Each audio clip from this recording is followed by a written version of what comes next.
بسم اللہ الرحمن الرحیم۔ السلام علیکم ورحمۃ اللہ وبرکاتہ۔ میرا نام خدیجہ فاروق ہے۔ میں مدرسہ تعلیم القرآن کی طالب علم ہوں اور میں 9th کلاس کی اسٹوڈنٹ ہوں۔ آج میں آپ کے سامنے بہت اہم ٹاپک لے کر آئی ہوں، بہت مہم ٹاپک لے کر آئی ہوں، بہت ضروری ٹاپک لے کر آئی ہوں اور بہت امپورٹنٹ ٹاپک لے کر آئی ہوں، موسٹ امپورٹنٹ ٹاپک لے کر آئی ہوں۔ وہ یہ ہے کہ اسلام کا سیاسی نظام کیا ہے، what is the political system of اسلام۔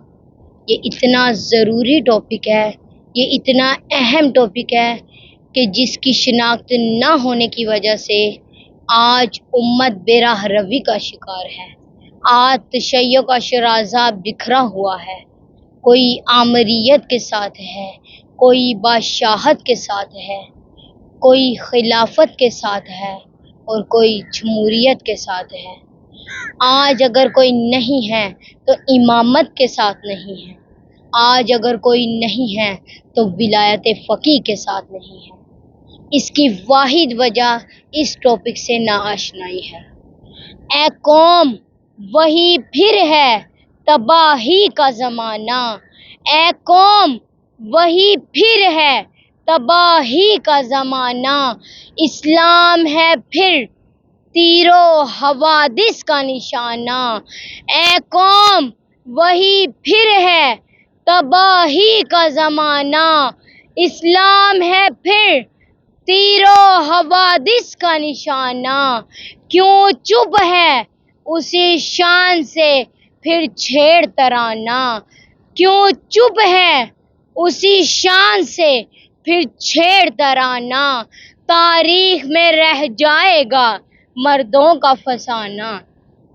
مٹتے ہوئے اسلام کا پھر نام جلی ہو، مٹتے ہوئے اسلام کا پھر نام جلی ہو، لازم ہے کہ ہر فرد حسین ابن علی ہو۔ یہ ٹاپک بہت ضروری ٹاپک ہے، بہت اہم ٹاپک ہے کہ جس پہ ہمارے تمام اعمال ڈیپینڈ کرتے ہیں۔ اب اسی ٹاپک کے متعلق سب سے پہلا میرا سوال یہ ہے کہ اسلام کا سیاسی نظام کیا ہے؟ جی، اسلام کا سیاسی نظام امامت ہے، اور امام کی غیر موجودگی میں جب امام پردہ غیبت میں ہوں تو اسلام کا سیاسی نظام ولایت فقیہ ہے۔ اب میرا دوسرا سوال یہ ہے کہ ہمیں ولایت فقیہ آخر بتائی کس نے؟ ہمیں ولایت فقیہ آخر سمجھائی کس نے؟ ہمیں ولایت فقیہ آخر سکھائی کس نے؟ سکھائے کس نے اسماعیل کو آداب فرزندی؟ سکھائے کس نے اسماعیل کو آداب فرزندی؟ یہ مکتب کی کرامت تھی یا فیضان نظر تھا؟ آخر اس قوم کو ولایت فقیہ کا کنسیپٹ دیا کس نے؟ آخر اس قوم کو ولایت فقیہ کا نظریہ دیا کس نے؟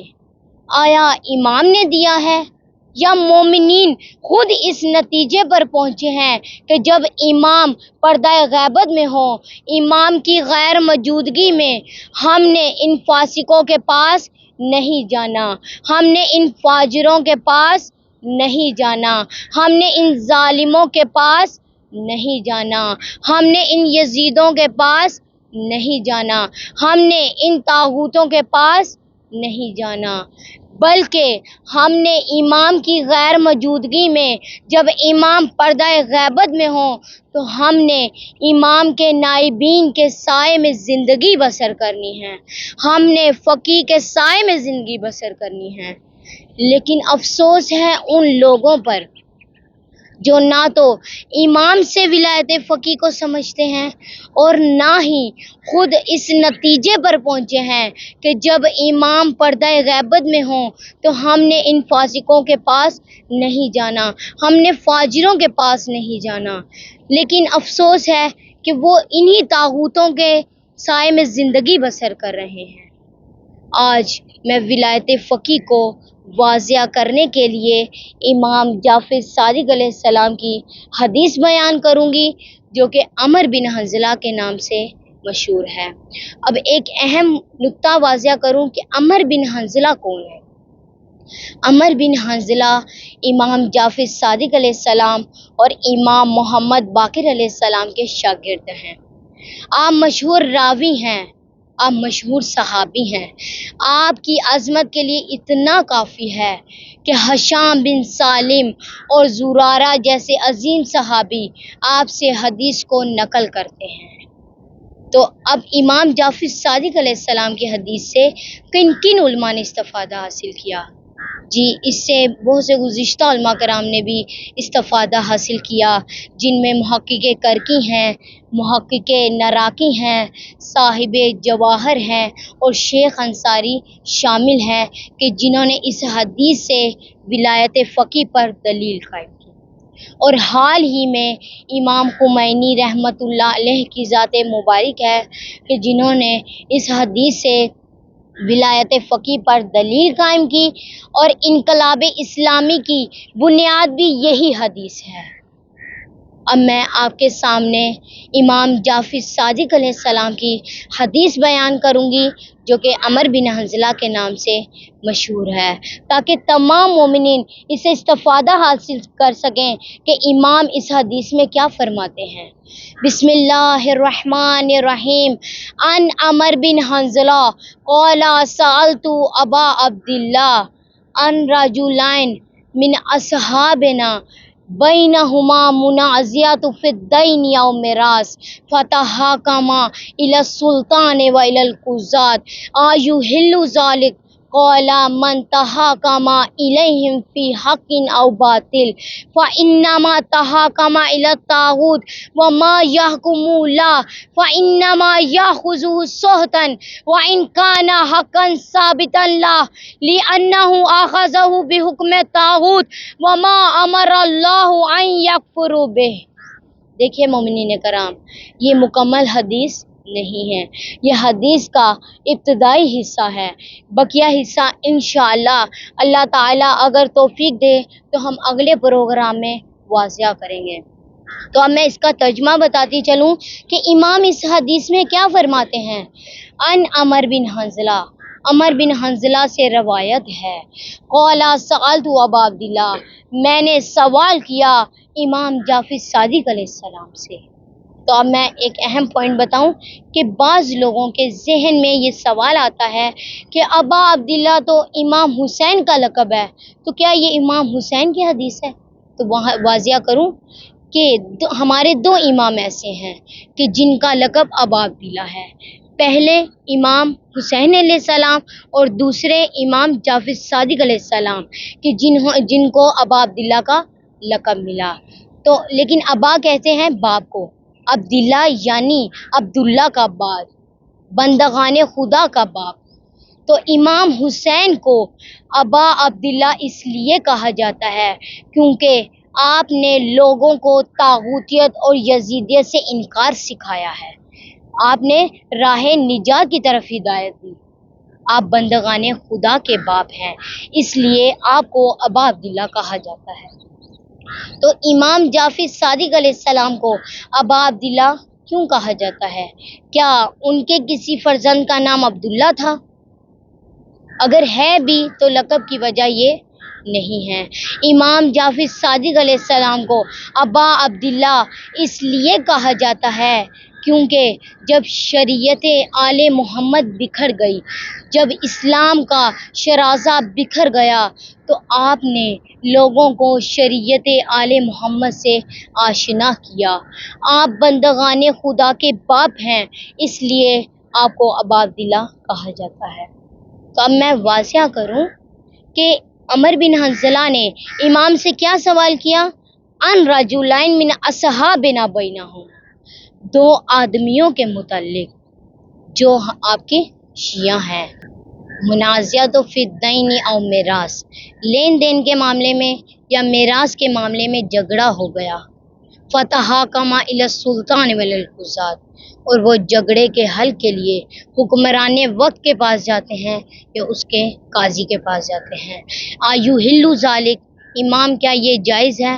عمر بن حنظلہ فرماتے ہیں آیحل ذالک، امام کیا یہ جائز ہے کہ شیعہ ہو آپ کا اور جائے کسی اور کے پاس، عاشق ہو آپ کا اور حاکم بنائے کسی اور کو، موالی ہو آپ کا اور ووٹ دے کسی اور کو، قصیدے پڑھے آپ کے اور جج بنائے کسی اور کو، چاہنے والا ہو آپ کا اور فیصلے کروائے کسی اور سے۔ آیحل ذالک، امام کیا یہ جائز ہے؟ اسی کا نام دو رنگی ہے۔ دو رنگی چھوڑ دے یک رنگ ہو جا، دو رنگی چھوڑ دے یک رنگ ہو جا، سراپا موم ہو جا یا سنگ ہو جا۔ تو سنیے مومنین کرام، جب عمر بن حنظلہ نے امام جعفر صادق سے سوال کیا آیحل ذالک، امام کیا یہ جائز ہے، تو یہاں توجہ کریں، یہاں ایک راز کھلنے والا ہے، یہاں بہت توجہ کی طلبگار ہوں کہ امام نے اس کے سوال میں کیا جواب دیا۔ امام نے فرمایا قولا من تحاکما، اور جو بھی فیصلہ کروائے الیہم فی حق او باطل، حق بات پر یا باطل بات پر، فانما تحاکم الی الطاغوت، در حقیقت اس نے اپنا طاغوت، اس حاکم کو اپنا طاغوت بنایا ہے۔ فَإِنَّمَا تَحَاكَمَ إِلَى الطَّاغُوتِ، در حقیقت اس نے اپنا حاکم اس طاغوت کو بنایا ہے۔ وَمَا يَحْكُمُ اللَّهُ، اور جو بھی وہ طاغوت حکم دے، فَإِنَّمَا يَأْخُذُهُ سُحْتًا، وہ اس کے لیے حرام ہے، وَإِنْ كَانَ حَقًّا ثَابِتًا لَهُ، اگرچہ اسی کا حق کیوں نہ ہو۔ تو مومنین کرام، یہاں ایک اہم نکتہ، امام نے کتنی سخت روایت بیان کی، اتنی سخت ہے، اہم نکتہ ہے کہ امام نے فرمایا جب مومن کا اپنا مال ہے، جب مومن کا اس پہ حق ہے، تو اگر وہ طاغوت کے ہاتھوں سے لیتا ہے تو وہ اس کے لیے حرام ہے۔ مثال کے طور پر جیسے اب ایک مومن کی اپنی جائیداد ہے، اپنی پراپرٹی ہے، اپنا گھر ہے، اپنا پلاٹ ہے، اگر وہ عدالتوں کے تھرو سے لیتا ہے تو وہ اس کے لیے حرام ہے۔ کیسے؟ اب اس کا جواب دینے سے پہلے میں آپ کو دو باتیں عرض کرنا چاہتی ہوں۔ پہلی کہ ہمیں جو دادی اماں اور نانی اماں نے بتایا ہے، ہم نے اس سے آگے نکلنا ہے، ہم نے آگے بڑھنا ہے، ہم نے علم یہاں تک حاصل نہیں کرنا، ہم نے یہاں تک محدود نہیں رہنا، بلکہ ہم نے آگے بڑھنا ہے۔ جس طرح سے عظمتوں کی باتیں بڑھ کر ہوتی ہیں، دادی اماں اور نانی اماں نے ہمیں کیا سکھایا ہے؟ انہوں نے ہمیں دو باتیں سکھائی ہیں کہ دو چیزیں نجس ہیں، ایک کتا اور دوسرا خنزیر۔ لیکن بات اس سے بڑھ کر ہے، جس طرح سے عظمتوں کی باتیں بھر کر ہوتی ہیں۔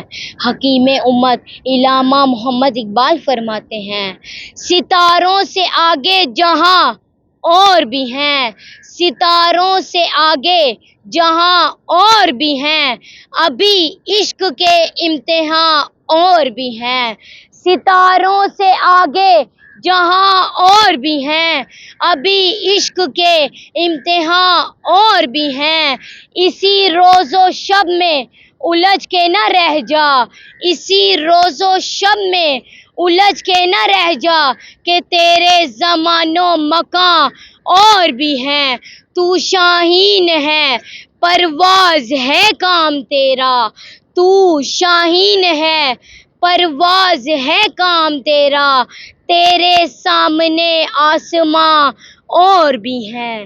جس طرح سے ستاروں سے آگے جہاں اور بھی ہیں، بلندیوں کے بعد بلندیاں اور بھی ہیں، عظمتوں کے بعد عظمتیں اور بھی ہیں، عزتوں کے بعد عزتیں اور بھی ہیں۔ بالکل اسی طرح گمراہیوں کے بعد گمراہیاں اور بھی ہیں، پستیوں کے بعد پستیاں اور بھی ہیں، نجاستوں کے بعد نجاستیں اور بھی ہیں۔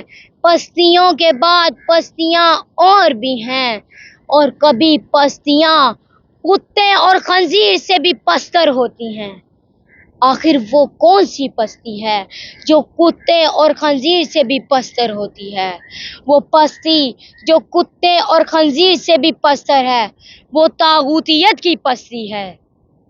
اللہ تعالیٰ نے قرآن مجید میں طاغوت کے انکار کا حکم دیا ہے۔ اللہ تعالیٰ نے طاغوت کے انکار کا حکم کہاں دیا ہے؟ اللہ تعالیٰ نے طاغوت کے انکار کا حکم بہت سی جگہ فرمایا، بہت سی جگہ تذکرہ کیا ہے۔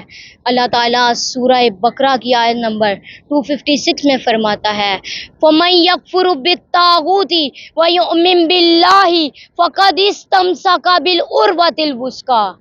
فَمَن يَكْفُرُ بِالطَّاغُوتِ، اللہ تعالیٰ تمہیں حکم دیتا ہے کہ طاغوت کا انکار کرو، وَيُؤْمِن بِاللَّهِ، اور اللہ پر ایمان لاؤ، اور جو بھی طاغوت کا انکار کرتا ہے اور اللہ پر ایمان لاتا ہے، فَقَدِ اسْتَمْسَكَ بِالْعُرْوَةِ الْوُثْقَىٰ، اس نے مضبوط رسی کو تھام لیا۔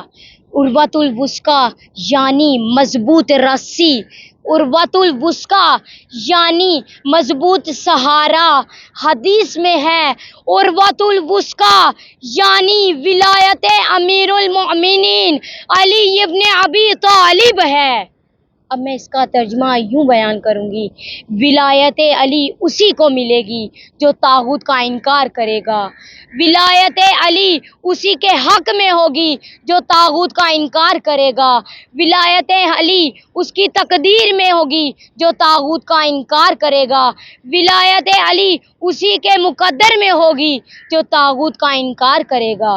یعنی جو طاغوت کا انکار کرتا ہے وہ مولا علی کا عاشق ہے، جو بھی طاغوت کا انکار کرتا ہے وہ مولا علی کا پیروکار ہے، جو بھی طاغوت کا انکار کرتا ہے وہ مولا علی کا عاشق ہے، جو بھی طاغوت کا انکار کرتا ہے وہ مولا علی کا چاہنے والا ہے، جو بھی طاغوت کا انکار کرتا ہے وہ مولا علی کا شیعہ ہے۔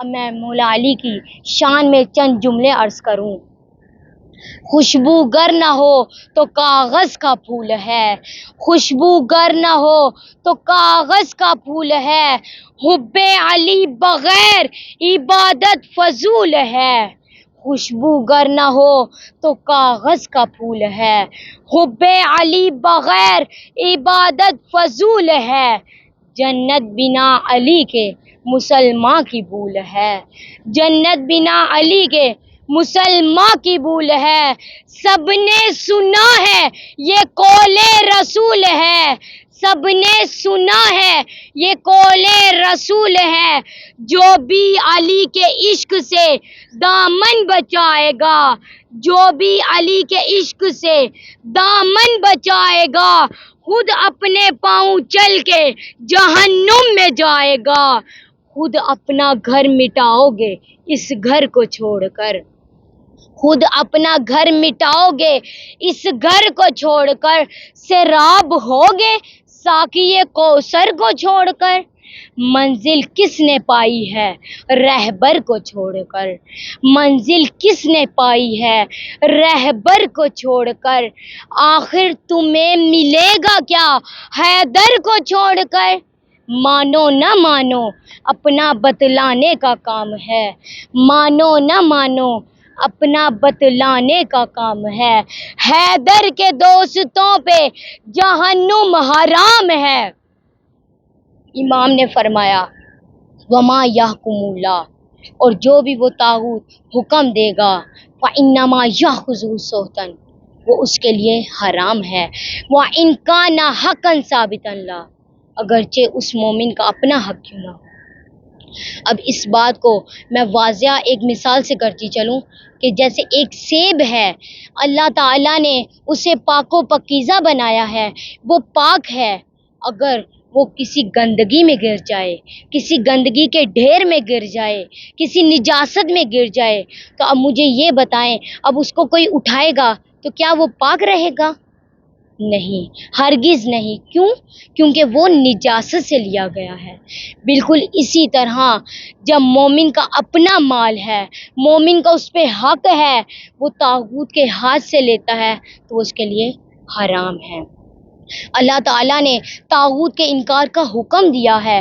اللہ تعالیٰ نے طاغوت کے انکار کا حکم دیا ہے کہ اللہ تعالیٰ فرماتا ہے فَمَن يَكْفُرُ بِالطَّاغُوتِ کہ طاغوت کا انکار کرو۔ تو اب سوال یہ ہے کہ ہم طاغوت کی شناخت کیسے کریں؟ ہم طاغوت کو کیسے پہچانیں؟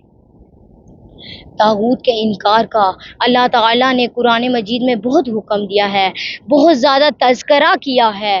حکیم امت علامہ محمد اقبال فرماتے ہیں حریف نقطۂ توحید ہو سکا نہ حکیم، حریف نقطۂ توحید ہو سکا نہ حکیم، نگاہ چاہیے اسرار لا الہ کے لیے۔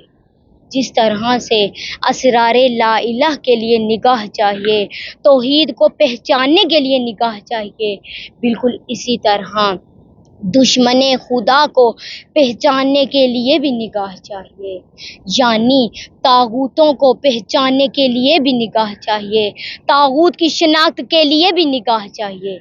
اگر یہ نگاہ نہ ہو تو کبھی یہ لوگ عبید اللہ ابن زیاد کو امام حسین سمجھ بیٹھتے ہیں، اور تاریخ بتاتی ہے کہ زمان پارک میں طاغوت کے لیے دعائے جوشن کبیر پڑھی جاتی ہے، اس کے خیمے کو خیمہ حسینی سمجھا جاتا ہے۔ کبھی اس کے خیمے کو خیمہ حسینی سمجھتے ہیں، کبھی اس کے قافلے کو قافلہ حسینی سمجھتے ہیں، کبھی ان کے جوانوں کو حبیب ابن مظاہر سمجھتے ہیں، کبھی ان کے بچوں کو علی اکبر سمجھتے ہیں، کبھی علی اصغر سمجھتے ہیں۔ یہ نگاہ کی محرومی کی وجہ سے ہے۔ تو اب سوال یہ ہے کہ امام جعفر صادق علیہ السلام نے کس آیت کو دلیل بنا کر طاغوت کے انکار کا حکم دیا ہے؟ اللہ تعالی امام جعفر صادق علیہ السلام نے جس آیت کو دلیل بنا کر طاغوت کے انکار کا حکم دیا ہے، طاغوت کے انکار کا حکم سمجھایا ہے، طاغوت کے انکار کا حکم سکھایا ہے، طاغوت کے انکار کا حکم بتایا ہے، وہ سورہ نساء کی آیت نمبر 60 ہے۔ اللہ تعالیٰ قرآن میں فرماتا ہے بسم اللہ الرحمن الرحیم الم تر الی الذین یزعمون انہم آمنوا بما انزل الیک وما انزل من قبلک یریدون ان یتحاکموا الی الطاغوت وقد امروا ان یکفروا بہ ویرید الشیطان ان یضلهم ضلالا بعیدا۔ اللہ تعالیٰ فرماتا ہے الم تر الی الذین یزعمون انہم کیا ان لوگوں کو نہیں دیکھا کہ جو گمان کرتے ہیں انہم آمنوا کہ ہم ایمان لائے بما انزل الیک وما انزل من قبلک اس پر اے نبی جو نازل کیا تم سے پہلے اور آپ پر جو نازل کیا گیا، یریدون ان یتحاکموا لیکن وہ چاہتے ہیں کہ ہم اپنا حاکم بنائے طاغوت کو، وقد امروا ان یکفروا بہ جبکہ اللہ تعالیٰ نے طاغوت کے انکار کا حکم دیا ہے، وَیُرِیدُ الشَّیطَانُ أَن یُضِلَّهُمْ ضَلَالًا بَعِیدًا اور شیطان چاہتا ہے کہ ان کو گمراہ کرے بہت دور تک۔ تو اب اس آیت سے ہمیں 4 پیغام ملتے ہیں۔ سب سے پہلا جو ہمیں اس آیت سے پیغام ملتا ہے وہ یہ ہے کہ وَقَدْ أُمِرُوا أَن یکفروا بہ کہ طاغوت کا انکار حکم الہی ہے، طاغوت کا انکار حکم رسول ہے، طاغوت کا انکار حکم امام ہے، طاغوت کا انکار حکم دین ہے، طاغوت کا انکار حکم اسلام ہے، طاغوت کا انکار حکم امام ہے۔ اور دوسرا جو ہمیں اس آیت سے پیغام ملتا ہے وہ یہ ہے کہ یریدون ان یتحاکموا الی الطاغوت طاغوت سے ہر طرح کی سازگاری حرام ہے۔ اور جو تیسرا ہمیں اس آیت سے پیغام ملتا ہے کہ یزعمون کہ جو بھی خیالی مومن ہے۔ اللہ تعالیٰ نے کہا کہ جو بھی طاغوت کے پاس جاتے ہیں وہ خیالی مومن ہیں۔ جو ہمیں چوتھا پیغام ملتا ہے وَيُرِيدُ الشَّيْطَانُ أَن يُضِلَّهُمْ ضَلَالًا بَعِيدًا، کہ جو بھی طاغوتوں کے پاس جاتا ہے وہ شیطان اپنی جال میں پھنسا لیتا ہے۔ تو اب میں آپ کو بیان کروں کہ آج امت کی کیا ذمہ داری ہے۔ آج امت کی ذمہ داری یہ ہے کہ وہ امامت کے سائے میں زندگی بسر کریں۔ جب امام پردہ غیبت میں ہوں، تو تب مومنین کی ذمہ داری یہ ہے کہ وہ ولایت فقیہ کے سائے میں زندگی بسر کریں، امام کے نائبین کے سائے میں زندگی بسر کریں۔ جس طرح سے حضرت موسیٰ اگر پردہ غیبت میں ہوں تو تب مومنین کی ذمہ داری یہ ہے کہ وہ حضرت ہارون کا ساتھ دیں۔ جب مسلم بن عقیل کوفہ میں نہ ہو تو تب مومنین کی ذمہ داری یہ ہے کہ وہ حضرت مسلم بن عقیل کا ساتھ دیں۔ اور آج اگر امام پردہ غیبت میں ہیں، جب امام کی غیر موجودگی میں ہم نے فرزند علی، فرزند زہرا، فرزند حسین، رہبر معظم، رہبر انقلاب آیت اللہ سید علی خامنائی کے زیر سایہ زندگی بسر کرنی ہے، ہم نے ان کا ساتھ دینا ہے۔ تو اب یہاں ہمارے پروگرام کا اختتام ہوتا ہے، تو اب ہم ملتے ہیں اگلے پروگرام کی طرف۔ اللہ تعالیٰ آپ کا اور ہمارا حامی و ناصر ہو۔ اتنی دیر کے لیے اللہ حافظ۔